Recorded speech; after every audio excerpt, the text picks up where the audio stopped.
Tanah adalah bahan mineral lepas yang terletak di atas permukaan bumi yang dapat digunakan sebagai medium alam untuk pertumbuhan tumbuh-tumbuhan. Tanah berasal dari pelapukan batuan induk yang kemudian perlahan hancur dan membentuk tanah.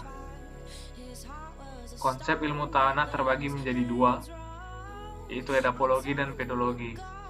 Edapologi adalah tanah sebagai media pertumbuhan tanaman. Sedangkan pedologi adalah konsep tanah sebagai tubuh alam atau kesatuan geologi, di mana tanah yang terletak di permukaan bumi telah, sedang, dan akan terus mengalami perubahan yang dipengaruhi oleh beberapa faktor seperti bahan induk, iklim, organisme, topografi, dan waktu. Dalam ilmu tanah, pedon merupakan satuan terkecil dari tanah. Fungsi tanah bagi kehidupan. Yang pertama adalah tanah sebagai tempat di mana makhluk hidup tinggal.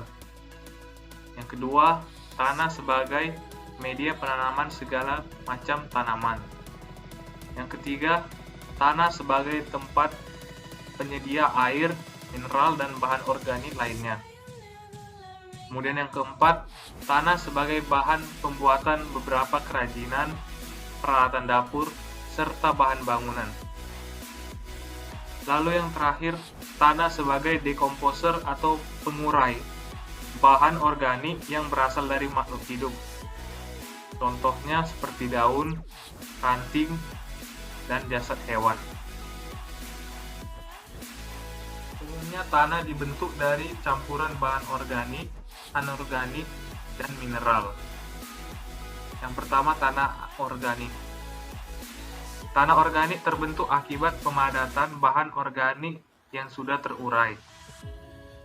Warnanya hitam dan merupakan pembentuk lahan gambut. Tanah ini cenderung memiliki tingkat keasaman yang tinggi dan miskin mineral. Lalu ada tanah anorganik.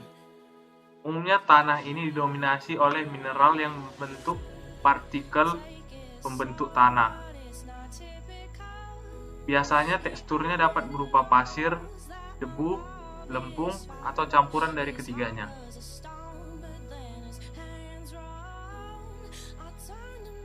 Pertama itu adalah tanah aluvial. Tanah aluvial terjadi karena endapan lumpur yang terbawa aliran sungai.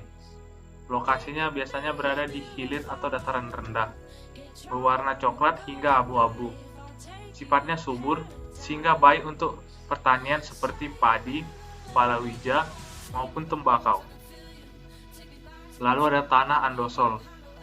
Tanah andosol merupakan tanah yang terbentuk akibat proses vulkanis gunung berapi.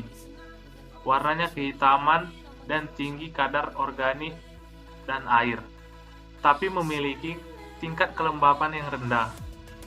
Sama dengan tanah aluvial, andosol juga subur dan bagus untuk tanaman. Lalu ada tanah entisol. Tanah ini terbentuk dari pelapukan bahan letusan gunung berapi, yaitu debu, pasir, dan lahan. Jadi tidak mengherankan jika entisol akan sering ditemukan di area yang tidak jauh dari gunung berapi. Umumnya tanah entisol dapat berupa lapisan tipis dan berbentuk gundukan. Lalu ada tanah grumusol.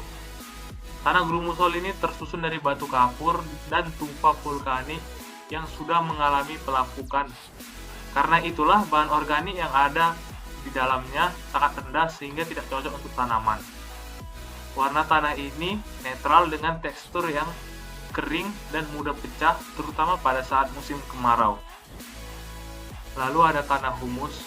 Tanah humus ini terbentuk dari pembusukan tumbuhan, sehingga sangat kaya akan unsur hara dan mineral.